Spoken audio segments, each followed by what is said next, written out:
Well, I have the pleasure of introducing to you today Stephen Schwartzman, who has kindly agreed to lecture our class. Mr. Schwartzman graduated from Yale in 1969. He was at Davenport College. Do we have any Davenport people here? Any? A few, not a lot. He graduated then from Harvard Business School in 1972. He worked at Lehman Brothers as, I don't know if it was his first job or one of his first jobs, and became managing director at Lehman Brothers at age 31. And he became head of their global mergers and acquisitions team. In 1985, Mr. Schwartzman, with Peter Peterson, founded the Blackstone Group, which has become the lead manager of alternative assets. In some sense, what he does and what David Swensen does, whom we had heard from earlier this semester, is similar. They're both looking at unusual and different investment assets. And they are both very successful in doing this. Mr. Schwartzman's firm has had a return on private equity investments of 23% a year on average for the last 20 years. This is a little bit in excess of David Swensen, but I think we have to put them both as remarkable investors. In the real estate group at Blackstone, they've had 30% a year for the last 15 years. And this is after fees. Blackstone Group has been very much in the news recently. It just came out that they are apparently going to be buying $12.5 billion of leveraged loans from Citigroup at a steep discount. And so apparently they've seen a profit opportunity there, or they're supporting our economy from the ravages of the subprime crisis. Also in the news, China has announced that it plans to buy $3 billion stake in Blackstone Group as its first effort to diversify its $1.2 trillion of foreign exchange reserves. So the Blackstone Group was picked by the Chinese government as the most fitting place for it to put some of its reserves. So with that, I will leave it to Mr. Schwartzman, who will speak for a while. Thank you very much for coming out on what's a bit of a dreary, slightly rainy morning. When I was an undergraduate, we wouldn't have gotten much of an attendance. People would have been sleeping in. So it's awful nice of you to be here. There are some dramatic differences from when I was an undergraduate and you are. One of the first differences is that this course wouldn't have existed because no one had an interest in finance at that time. It wasn't a particularly interesting time in the 1960s. The securities markets actually were regulated. Commissions were fixed on the New York Stock Exchange, so it was very difficult to find some way to compete. It was sort of a rigged system, if you will, and it wasn't open, and so there was very little to no interest, really, in finance. There really wasn't an SOM. School of Management at Yale at that point. Business generally was utterly unfashionable. We were in the midst of the Vietnam War, and business was sort of linked to the perception of that war because they supplied, certain types of, war materials, and that was the most unfashionable thing that you could be involved with. So there was a very anti-business, non-existent finance orientation. at the school, and obviously that's changed in the society generally with enormous differences. And as a result of when I grew up, I didn't even take an economics course at Yale. I frankly wasn't much good with math. I stopped in the 11th grade, and I think calculus was for me, that was way too much of a reach. So I'm more in the add, subtract, multiply, and divide kind of category, which worked and still does, quite well for me. And when I graduated, I was lucky enough to get a job at a firm that had just gone public. It was the first New York Stock Exchange firm that had just gone public. It was called Donaldson, Lufkin and Jenrette. And Bill Donaldson actually founded the School of Management after he left DLJ, and that was because this is a financial markets course. That was quite interesting for me because I didn't even know what common stock was when I graduated. Hopefully, you will have learned more in this course.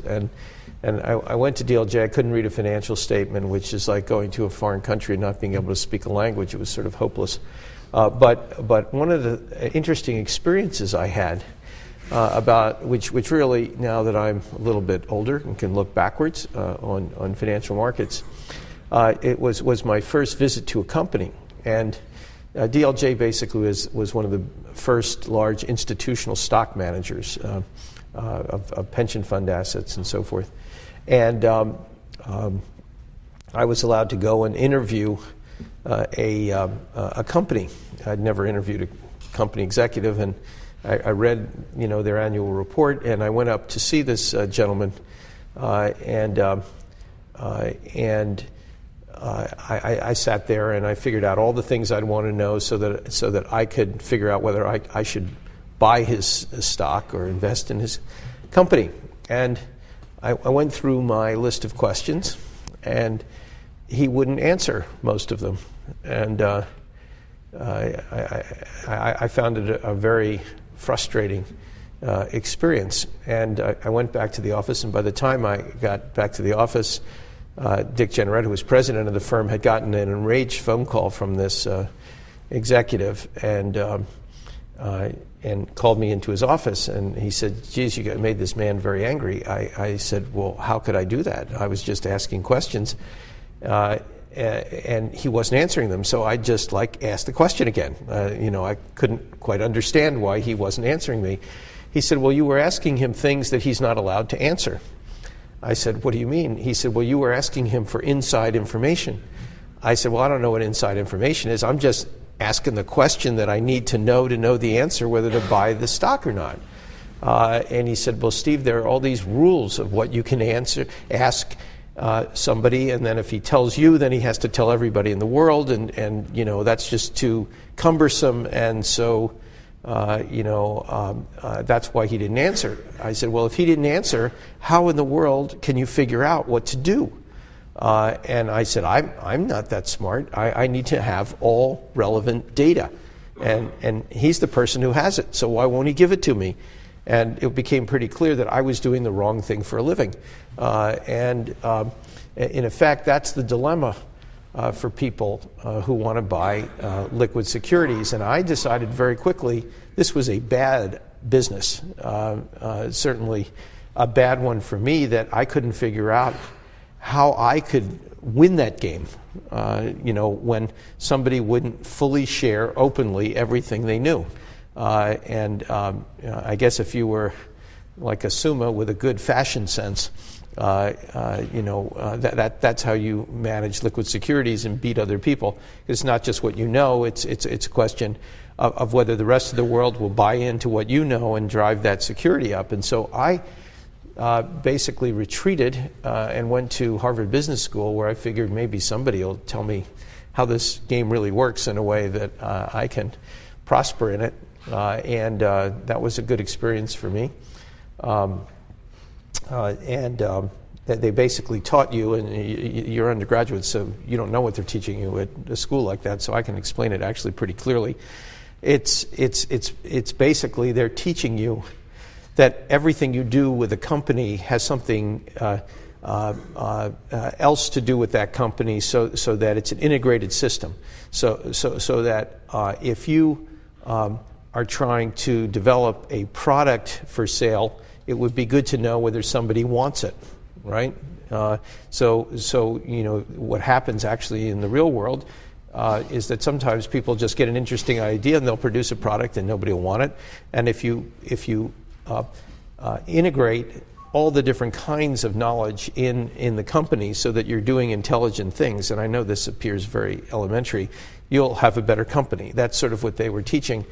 And after they taught that for like 2 or 3 months, I sort of got it and thought about dropping out of school because it got a little repetitive, frankly. But I was convinced by my friend Dick Jenneret, who also thought about dropping out of Harvard Business School. In December, it gets very cold in Boston and really miserable. And he was going to drop out and go and get a PhD in economics. I was going to drop out and go back to the real world. And he said that his staying on was a good thing and I should stay on. And so I did. And what I've sort of done for a career is try and solve that problem of my initial meeting, where people will... I want people to tell me what's really going on so I can figure out, whether what they're saying makes sense or doesn't make sense. And you can do that in the private equity business, which was sort of our largest business. And you could do that in the real estate business because you're allowed to get all that inside information if you're trying to buy a company with our rules and also the rules of other countries. If you sign a confidentiality agreement that you won't use that information for any purpose other than buying the company and putting a price on it, and then the shareholders get a chance to vote on whether they want the price that you give them. So to me that was like an answer to my conundrum of how could we get all the information and then figure out what to do with it, including improving the company. I'm sure you know something about private equity. If you read the general newspapers, I'll tell you basically what it is. Well, all we do is we buy companies, and that's the simplest thing we do. We do a lot of other things, but let's start with we buy companies. We borrow money to buy those companies. Historically, it's been about $3 of debt for every $1 of equity. We then improve those companies, through a whole variety of sort of managerial actions, and then those companies grow with the general economy. And let's say if they just grow at the regular rate of all companies, then if you're leveraged 3 to 1, you're going to earn a much better return. If you take a company and can accelerate its growth, so it's growing faster because you've improved it and you have 3 to 1 leverage, you'll get a way better return than any normal stock market kind of return. And that's sort of the model of what we do in that business. As Professor Schiller was saying, we've compounded after fees at 23%, but before fees, because we charge a 20% part of the profits of the deal goes back to the general partner, which is us. We actually earned around 31%, which from you being in a course like this, you'd see that's really pretty high, compared to a stock market average over a period, which would be around 11. And in real estate, where we do the same kind of thing, but real estate is an easier business because buildings don't talk. Managements of companies talk, and you have to figure out what they're saying. Companies are very complex. You have interesting competition. You have global competition. It's a complicated asset class. Real estate is very simple. I mean, there's buildings don't talk, and so you can't get misled by a building. They can't tell you something. They don't have a belief system, and it's just there. It's on the corner, or it's in the middle of the block, and there are other buildings that either are getting built or planned, and you can figure out what the supply-demand is for real estate in a much easier way, and because of that, our returns in real estate have been better because it's an easier asset class, and we've earned after fees 30% a year since we started, and before fees close to 40%. So this alternative asset class, if handled right, is really a much better way of earning money for investors, as well as the general partner, let's not forget us, than regular financial markets investing. That world has been started very small. When we started it, institutions had less than 1% of their assets. It was like infinitesimal in the private equity side of the business. It's now up to about 4.5%, and the returns are so much higher, you'd wonder why people don't give us all their money on an asset allocation basis, and I actually still wonder why they don't, since we put most of our money in that, and we keep making more and more and outperforming, and it just takes the rest of the world apparently the equivalent of your lifetime to sort of figure out exactly what they should be doing, and I think the projections are that this should be growing at a lot faster rate, going into the future, and some institutions like Yale have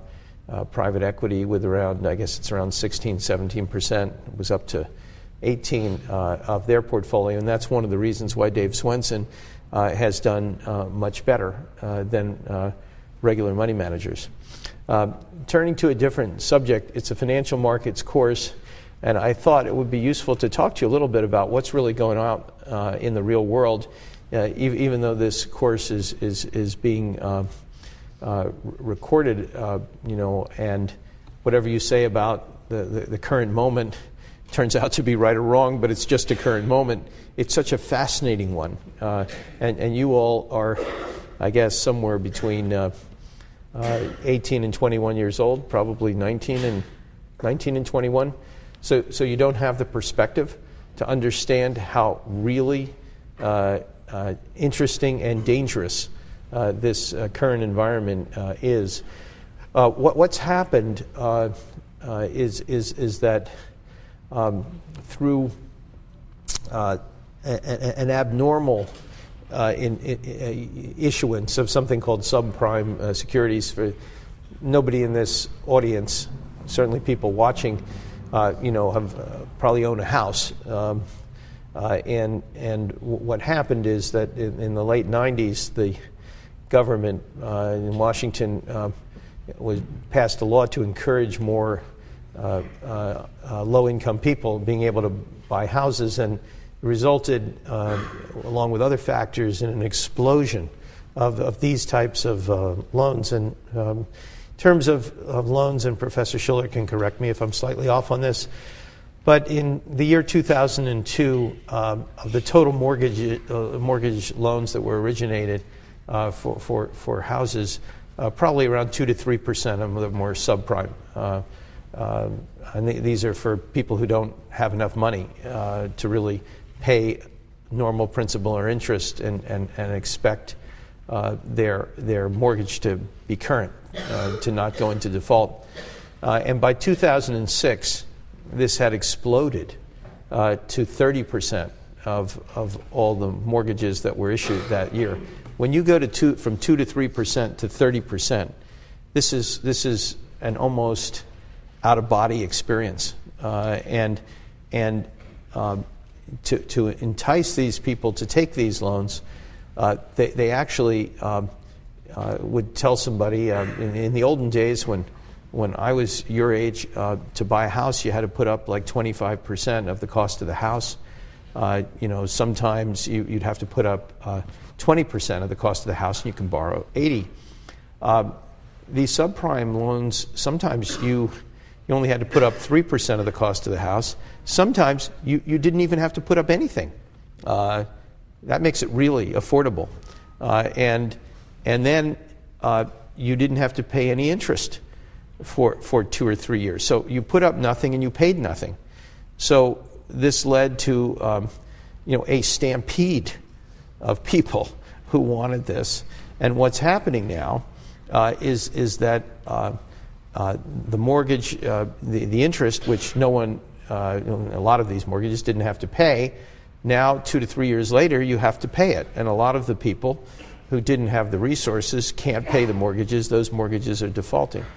The issue that created all the problems in the financial system that you're reading about in the front page is that these mortgages were pooled in a new security. Imagine just sort of a jar where somebody threw in a few thousand of these mortgages and then put the lid on it. So they had these new securities, and what they did is they said, well, the first 83% of them must be really safe because mortgages basically hardly ever default. And they rated those, the rating agencies, which tell people how secure something is, rated this as a AAA security. In the world of finance, when you tell somebody that a security is AAA, they get rated all the way from AAAs down to CCCs. And CCC means something's about to blow up. And AAA means there's no possible chance you're ever going to lose your money. And so because 83% of this jar was rated, AAA, people bought this all over the world as if it was a security that could never, ever, ever default. And as you can see, these were basically mortgages made to low-income people who weren't even paying, in some cases, interest on it. And the chance that these were going to default was really sky high. Historians will go back and figure out why anybody would believe that these things could be AAA. But they did, and they were bought everywhere. So these securities became like American SARS. They were exported throughout the world, creating enormous problems for individual institutions, around the world. And in the United States, they've created what will be hundreds of billions of dollars of losses for the financial institutions. And as part of Sarbanes-Oxley, which was a law passed after Enron and some other things, we've developed accounting procedures with something called, it's very technical, called FAS 157, which is called fair value accounting, which means before these defaults even happen, the fact that other people think they're going to happen results in the securities being worth less, and you have to take a loss based on that expected value. So the financial institutions were losing all this money without the defaults even happening or people knowing how bad it would be. And as a result of those large losses, the financial markets started losing confidence in some of the financial institutions, and different asset classes in those financial institutions, principally banks, started trading in a really bad way. People thought they were going to, be forced to sell some of those, and we had a variety of different asset classes, ranging from municipal bonds, basically, changing their value. People said, "I don't want these anymore." There were hedge funds that owned those on leverage, so there were margin calls which forced those securities to be sold, which made them worth even less. That got the banks even more nervous.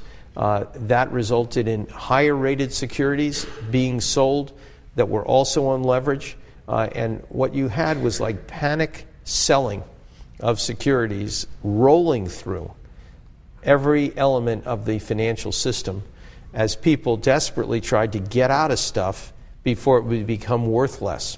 And this type of rapid deleveraging resulted in downward valuations for all these securities, a lot of hedge funds going bankrupt, anyone with leverage borrowing more than 5 to 1 to carry some very secure real securities, not subprime, but government-oriented securities.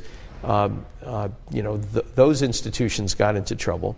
And what we've had is basically a melt in the financial markets where the banks have been so severely impacted that they have stopped lending to certain whole asset classes, particularly leverage lending, which we're involved with, as well as other areas. The costs of credit have gone up, sort of 3%, 4%, which doesn't sound like much to you, but it actually in the overall system is a lot. And what that's resulted in is a financial crisis. It's resulted in the Federal Reserve, who's the ultimate protector of the system, very quickly lowering interest rates, agreeing to lend huge amounts of money to the banking system, because banks are now not even lending money to each other. They're sufficiently scared about what's going on. And the Federal Reserve is saying, well, everybody can come to me and I'll lend you all money to keep you liquid so this whole system doesn't stop. Now, as it impacts regular people, is when the financial institutions go into a crisis like this and stop lending or reduce their lending of money, there's less money for regular people to borrow to go about their lives.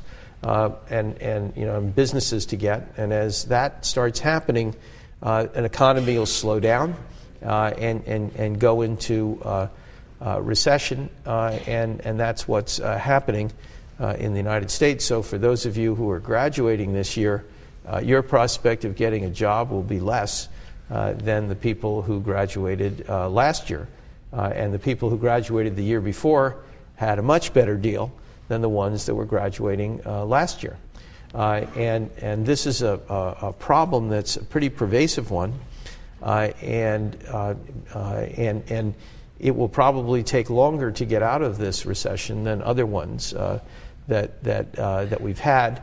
And the implications of financial markets, which may sound like just sort of a dry academic course, this will also affect the outcome of presidential elections, among other things, because you'll see that from what presidential candidates started talking about 9 months ago, which is a lot of foreign policy, war in Iraq, what should we be doing about a variety of those issues, you'll see that by the time this election occurs, that the focus will be much more, and perhaps dominantly so, on the economy. On people defaulting and being thrown out of their houses, on what's happening to the economy generally. It's going to hit other things such as trade and the country being more populist, more protectionist, which also has negative implications because the United States right now is the largest debtor nation in the world. 10 years ago, we were the largest creditor. And when you're the largest debtor, that means you have to borrow money all the time from people in the outside world. And if we become more protectionist and outsiders basically say, look, these Americans are starting to not have an open world, and I'm worried that maybe I won't be able to get my money back, or they don't really want me to be part of their world. Then there's the potential that they will invest less with us, which again will raise our cost of borrowing in financial markets, whether they're for treasuries or other types of things, which will have the effect of again slowing our economy. So you all are about to enter the world in a very, very, very interesting time. And the problems with our financial institutions are perhaps the greatest that we've had since the 1930s, in the era of the Great Depression, which is when my dad was sort of a young man, and he grew up in the 1930s, and anyone who did, would tell you that was just a disastrous economic time, because those financial institutions, as opposed to struggling the way ours are, and ours will ultimately be fine, those financial institutions collapsed because they didn't have the kind of sort of safeguards that the system has basically put into our system currently. We learned from the 1930s how to avoid a complete collapse of the financial institutions. But this is a trying time for these for the system, and the Federal Reserve is doing a really excellent job at sort of guaranteeing it. And if you read about the recent Bear Stearns crisis, which was front page of literally every newspaper in the world, where the Federal Reserve stepped in and basically provided sufficient guarantees and credit support so that this one institution wouldn't go bankrupt. And there were it's a brokerage firm. Brokerage firms are not regulated by the Federal Reserve, and they don't have access to the borrowings of the Federal Reserve to protect them, which is they're sort of outside the system. And the reason why the Federal Reserve went and did that is that the large brokerage firms, which don't have the same kind of regulation or the same kind of ultimate lender, literally have trillions and trillions of dollars of counterparty risk, sort of guarantees that they've given that they'll do something. And if they go bankrupt, they can't do it.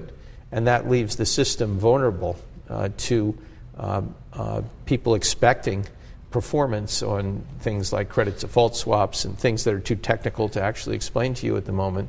But there are so many trillions of dollars of those obligations that if they get into trouble, this isn't just like a subprime mortgage.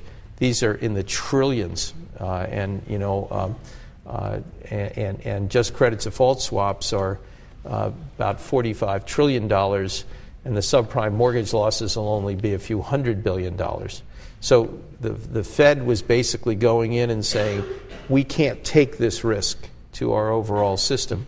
And that's one reason why the stock market has gotten better, because the prospect of a collapse of the system has been really reduced. I wasn't trying to depress you on a early morning. The American system is enormously resilient, and there will be solutions that happen over time that will deal with this. But the impact of financial markets, which is your course, I'm just a visitor, is really driving the whole overall economy, and is affecting the global economy. The countries in Asia, China, India in particular, as large ones, will obviously sustain lower growth rates as a result of this financial markets problem here in the United States.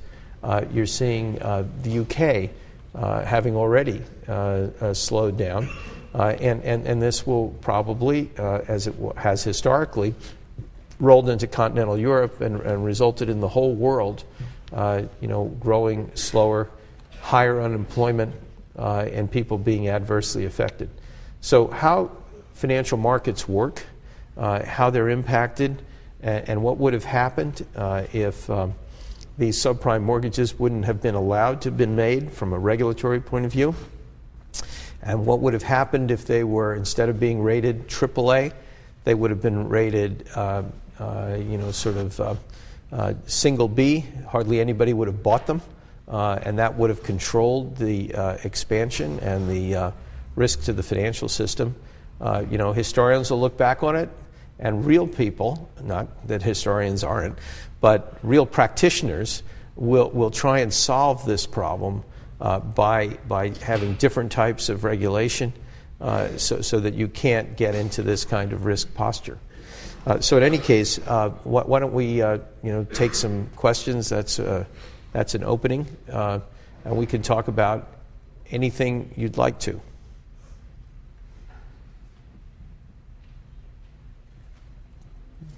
Dare to be great?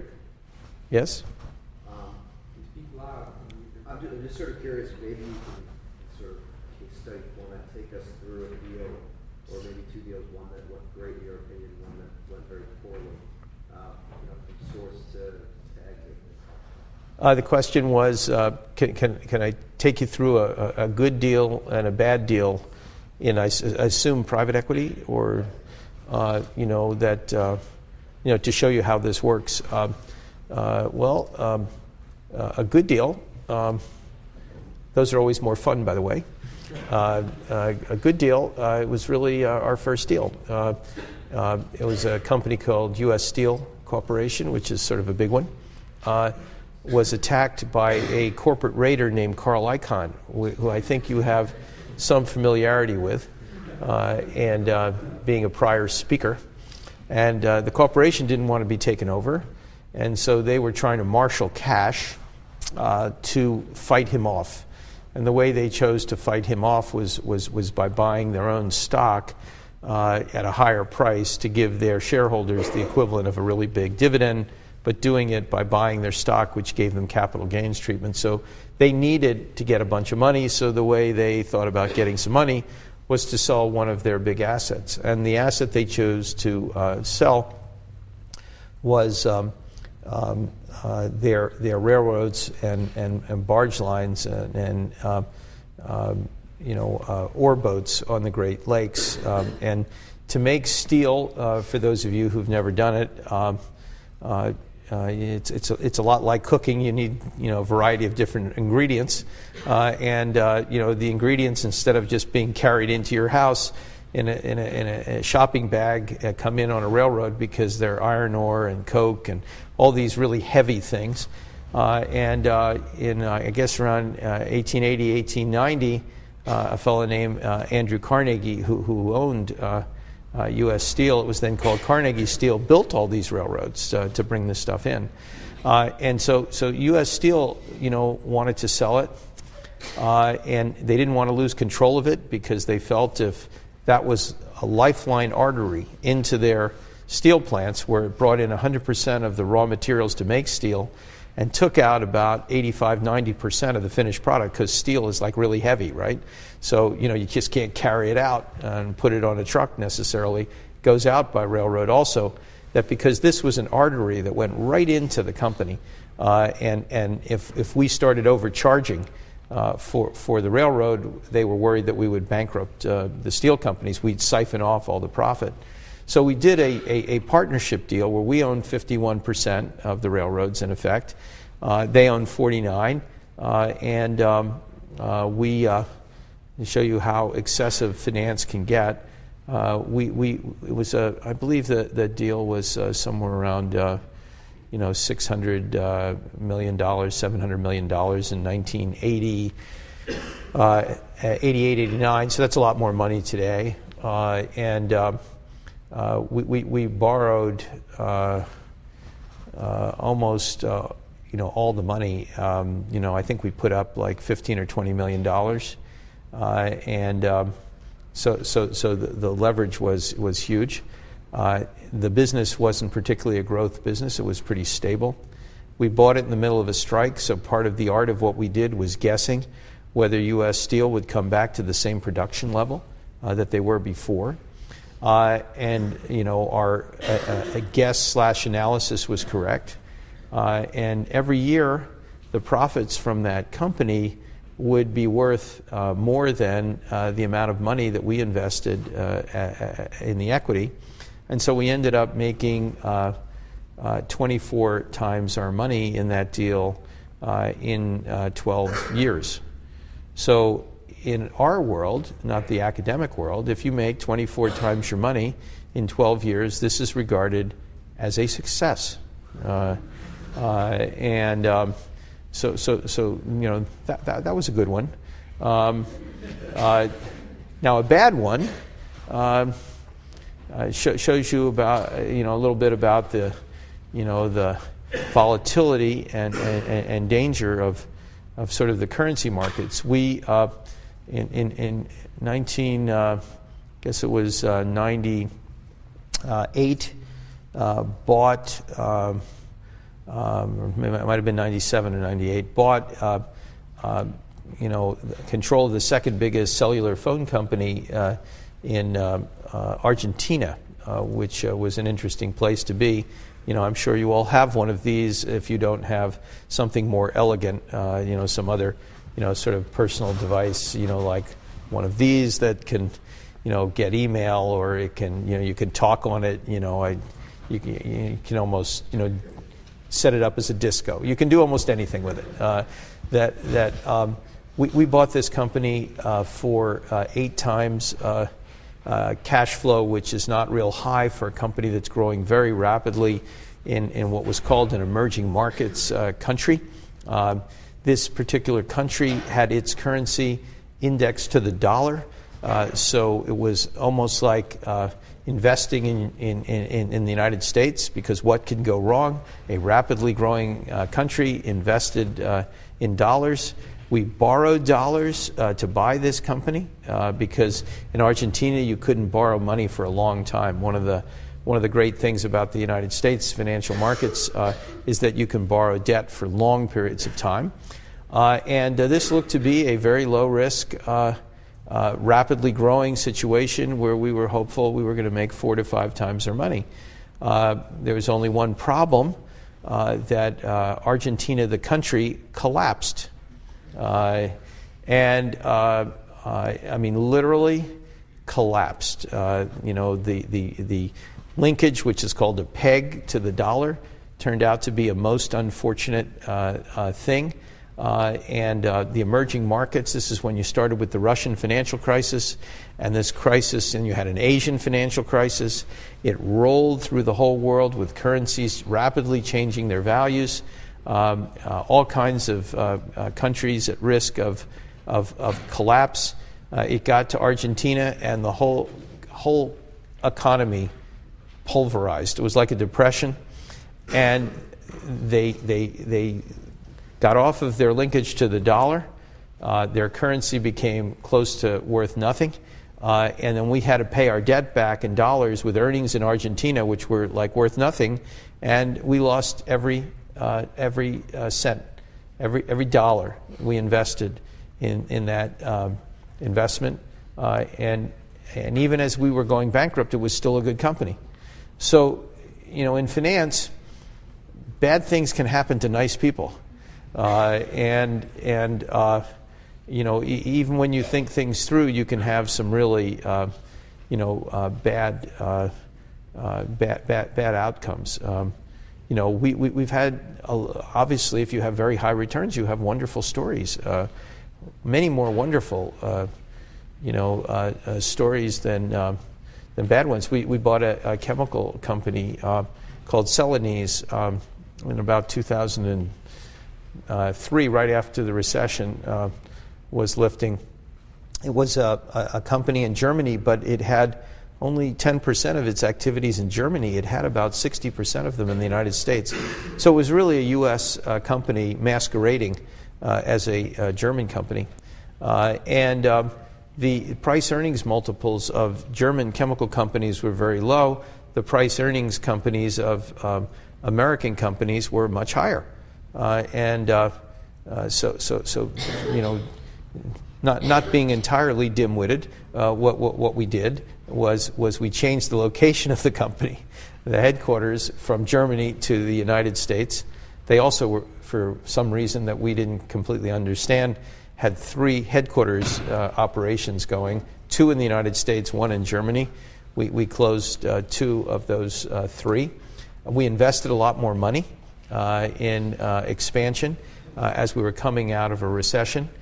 We leveraged the company pretty highly, and we made, I guess it was about 6 times our money in 2 years owning Celanese, which is on the New York Stock Exchange now, and it's a lovely company, wonderful company, and there are many stories of that type where we invest more money, move things around, borrow a lot of money, catch fundamentals as they're going up, and the good stories are really a lot of fun.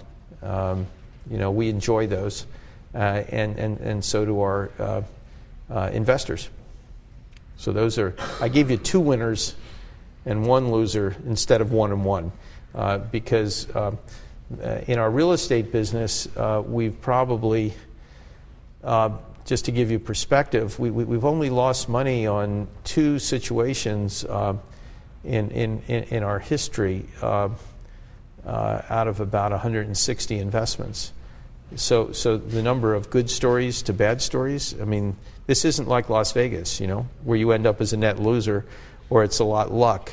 Every time you do one of these things, you have a team of people working on it, some of whom are sort of in their sort of early 40s, who are usually partners, and then each one of the firms like ours scales down in some kind of hierarchy, where you have managing directors and vice presidents and associates and analysts. The folks like yourself tend to get hired at firms like ours as analysts, and which means you do statistical work and I guess they're called now models, on computer, which give us an idea that if any of the variables affecting these deals change, how will it affect the overall earnings of the company or cash flow of the company or our ability to service the debt of that company, and then we can figure out from doing that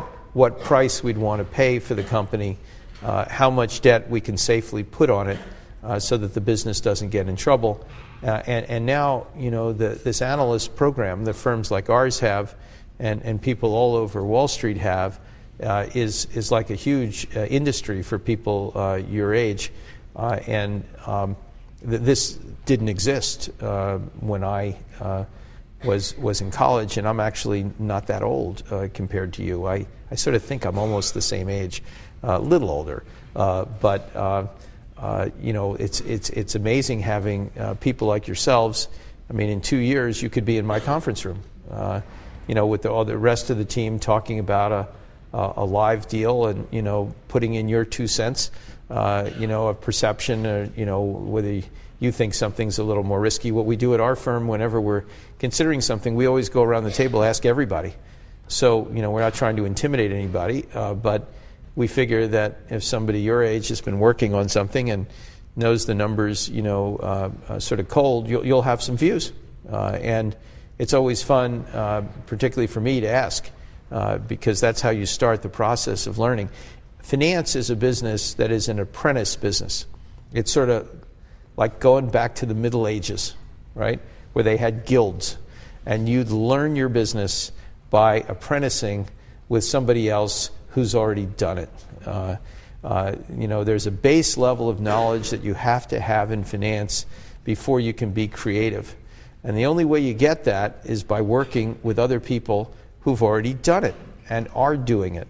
And people take enormous care when working with folks like yourself, in terms of making sure you get the right answer or not. What I'd say, which is different in the real world, as a visitor from the real world to you in the academic world, one of the real differences is, in the real world, there is only 1 grade for every project, which is the equivalent of a course, and that is an A grade. And the definition of an A isn't the same as in academics. In academics, you can get an A, and I don't know what Yale's current grading curve is now. You can get an A sometimes with a 90, you can get an A with a 92, you can get an A with 93, and that's sort of pretty good. That's an A.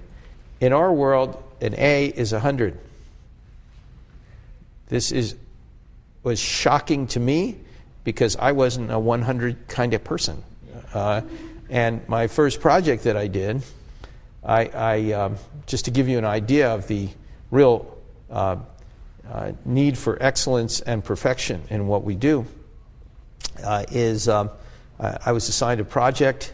I worked on it really hard. I wrote something up that was like a term paper, which normally you only get to do 1 a year. In the real world, you get to do them every 2 to 3 weeks.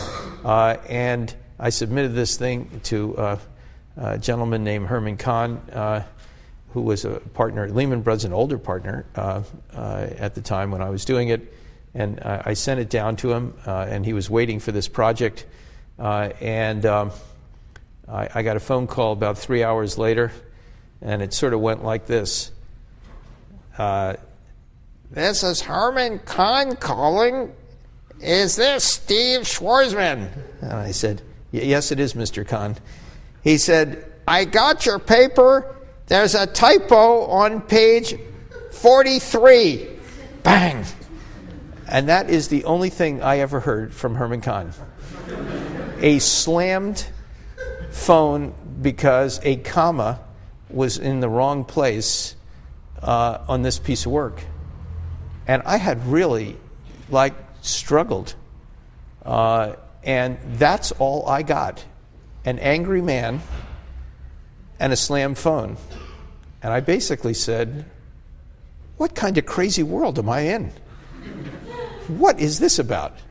And what I learned is that any piece of work that you did that wasn't completely correct, you got a version of Herman Kahn in your face, okay? And different people did it different ways, but this was a radically different world, the real world in finance, than I was used to. I was a major here in something that doesn't exist, I'm sure, anymore, a creature of the 1960s called culture and behavior. And what we did is we had an interdisciplinary major in psychology, sociology, biology, and anthropology. In other words, we studied how people thought and why they thought that way. I thought that was a pretty neat thing to be doing, and we had professors from each of those disciplines.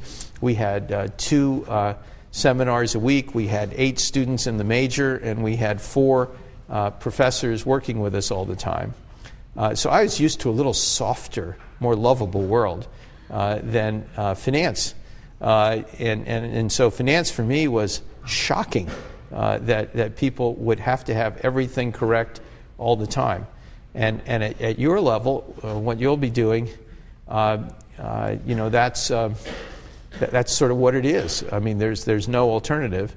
People are nice; they'll help you get there, but there's absolutely no flexibility in terms of getting perfect scores.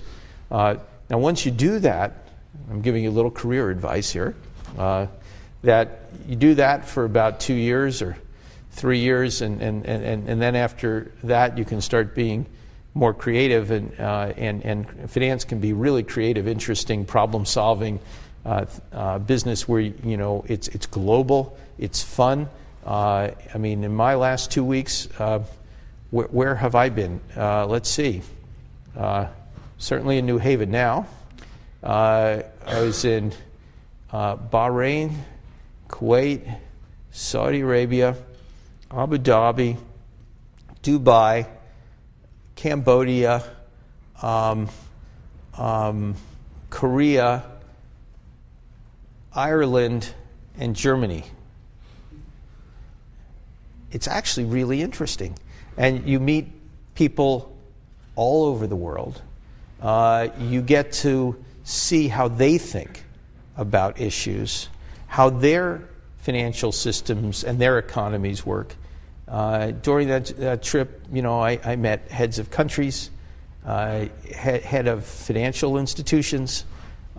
You're trying to figure out, really the most complex stuff in the world, which is how all these systems work and how they interact, and ultimately what you will do in an individual situation based upon this immense flow of knowledge and data and cultural differences. I miss China and India on this trip, but we get them on other trips. And it's really, finance done appropriately is a wonderful lifetime learning, ever-changing, exciting kind of business. It's not like,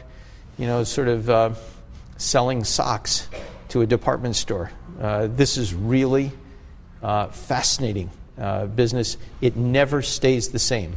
You have so many different people in so many different countries making so many different kinds of decisions that you, as one decision maker in that enormously complicated matrix, the chance that you're going to get it right is only because you're absorbing as much information as you can from every place and trying to thread the needle to make a correct decision. So it's a lot of fun. So any of you who go from this course into being a practitioner, which is sort of what I am in the real world, it happens to have historically been quite financially rewarding, which I guess is like I used to think that was a really good thing, until the U.S. is like reevaluating exactly what it thinks about success. But it's basically a good thing, and it's fascinating. And I would encourage you, if you have an interest in it, to pursue it. Yes. Can you speak up a little? Yes.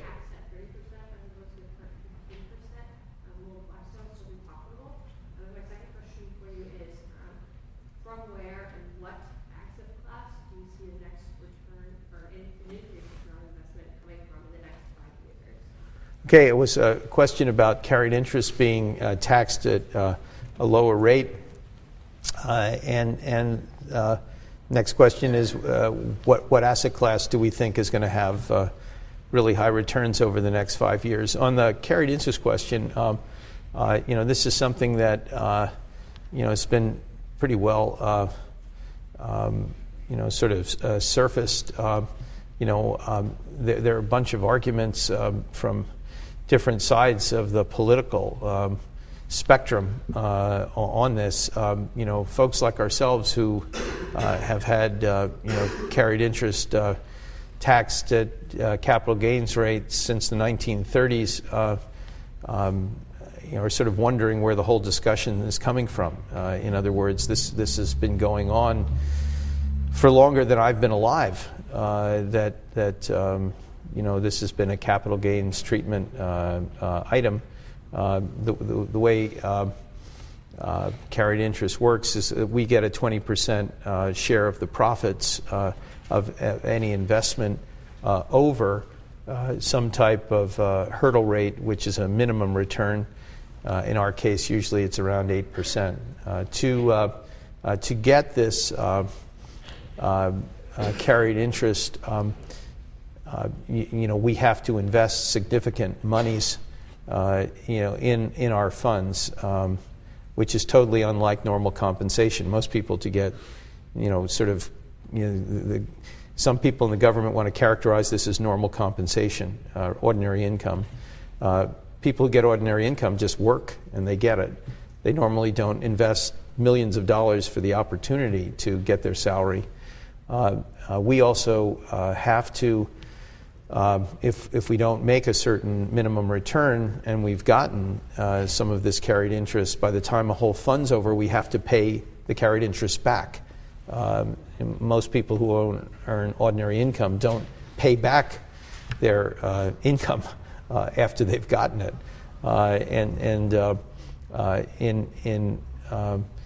Carried interest basically comes out of splitting the profits from a partnership where it's sort of quite normal for a working partner to get more of a deal than just a passive investor in whether it's somebody just in a family, somebody works in the business, and somebody else in the family puts up the money to buy part of the business. Usually the person working in the business gets more. So we sort of look at this as sort of an issue that's now in the political world, and it will be solved in that world. We don't have much of a say in that, but I would say that the sort of characterization of this as being something as a sort of an odd thing. It's really been going on for 80 years. So I don't quite understand exactly why it's officially odd now, and it hasn't been for all that time period. The second part of that question is, I'll ask it a different way than it was asked, which is, what's going to be the best performing asset class over the next 5 years? Or I think that was more or less what you were asking. It's always hard to tell exactly what that will be. But typically, you have to have a view of the world. And I think our view of the world is that, the economies of the developed countries are going to get hurt over the next year or so. And it ought to drive down asset values of a variety of types. And that there should be a great opportunity out about, sort of a year to start buying companies and other types of assets at what should prove to be a bottom. And then if you can leverage those assets as the economy keeps getting better, you'll make really great returns. The last time this set of circumstances presented themselves was 2002, after the recession in 2001, which went into 2002, and we were the biggest purchaser of companies in the world in 2003 and 2004.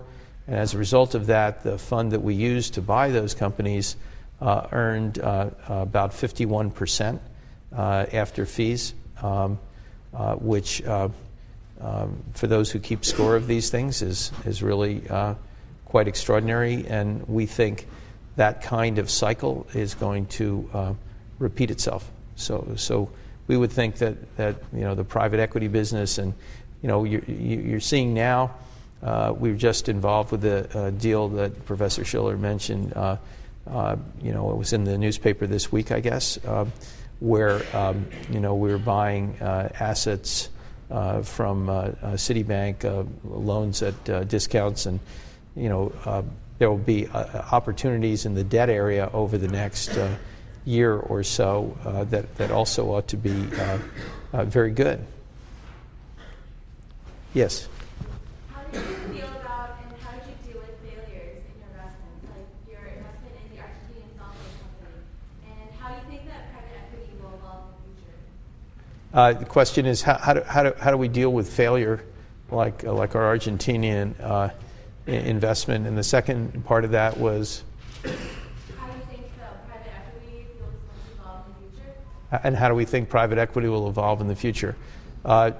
How do we deal with failure? I really hate failure. I mean, it's deep, it's visceral. I really can't stand it. And because I feel so passionately about that, the people who work at our firm, all of whom I've been involved hiring, understand how I feel about failure. And so we don't have a lot of people around who like failing either. One, because they don't want to disappoint me, but two, because I don't hire people who don't feel the same, right? So this is like a passion not to fail. So when we fail, it's a major, major, major event, okay? This is not a normal thing. And what we do when we fail is we spend enormous time thinking through, what did we do wrong? What should we have seen? Are our processes good? Did we misidentify a variable that got us? Or did we identify it and didn't evaluate how bad that can be? We got that wrong. Or did we just simply have bad luck where there are like 3 or 4 bad things that can happen? And they all happened, like in a very rapid period of time. And failure is how you manage failure is very important. And some people manage failure by making pretend it didn't happen, and they just go about their jobs and people don't pay attention. Well, we lost money on that one. I don't believe in that. I like to learn. Sometimes you learn more from your failures than you do from your successes. And we actually changed the way we made decisions at the whole firm after a very early failure that we had and changed our whole investment process. And that one failure created most of our successes, right? So failure, when you make a lot of decisions, I used to think we could make no mistakes. And that's what I always try and do. But if you're very active in making decisions,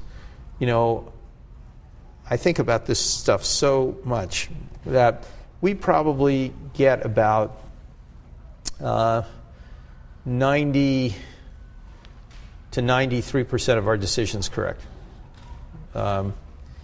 Maybe a tiny bit higher. But that means we failed a lot, right? Sort of 7% failure. Sometimes we get 95% right. But we're still making 5% failure, across the firm. And so we're always struggling to improve and get that down to almost like nothing. And so, failure is a really important element in learning. It's like bad dating, right? You date somebody, it doesn't work out. That's the way, by the way, most dating is. It doesn't work out. Works out for a while, then it doesn't work out. And so all of you would probably think about, what did I learn from this? Why did I get involved with this person? Was this a good thing on balance or not a good thing? Am I going to repeat this mistake in the future? What did I learn, right? And that's what we all do in our own lives, and we do it in our commercial life as well. Second part of that question was the evolution on private equity.